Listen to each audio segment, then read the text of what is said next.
ကိုပါလားကိုမူကဘာဖြစ်လဲဘာဖြစ်လဲ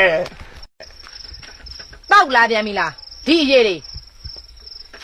စောင့်နေပါမိလားရံပြဖို့ ဟိုငကားမှန်းသိအောင်အမောက်တော့ထောင်ပြမှရတော့ဟာမင်းစကားကြီးရတယ်ရိုးပါတယ်ကွာတခြားဟာလေးပြောင်းပြောပါမဟုတ်ငါကဘာပြောင်းပြောမှာဟာငွေဟောက်မှန်းသိအောင်မှုတ်ပြသေးရတာပေါ့ကွာမင်းမမှုတ်နော်မင်းမမှုတ်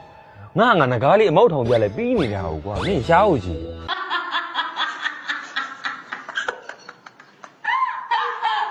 ဆံဝင်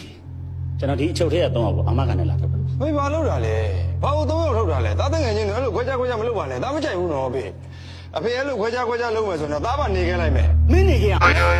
အခုငါလာထုတ်တာမင်းကိုလာထုတ်တာဘင်းတငယ်ချင်းတော့ငါအာမခံနဲ့လာထုတ် ဟာအဖေသာအရင်နေဒီကောင်နဲ့သစိမ့်နေဒီလိုကလေးဘဝကြီးထားခဲ့လိုက်လို့ရတယ်ဘာမှမဖြစ်ဘူး အဲ့အန်ကျော်မင်းနဲ့ပေါင်းလို့မင်းတငယ်ချင်းတော့ပျက်စီးသွားမှငါမလို့ချင်ဘူးအဲ့ဒါကြောင့်ငါလာထုတ်တာ ဟာအဖေကလည်းမှားနေပြန်ပြီသားတို့တငယ်ချင်း4ယောက်ရှိတာအတူတူပြည့်စည်နေတာ မင်းနဲ့ပေါင်းတော့ပိုပျက်စီးတာပေါ့ကွာ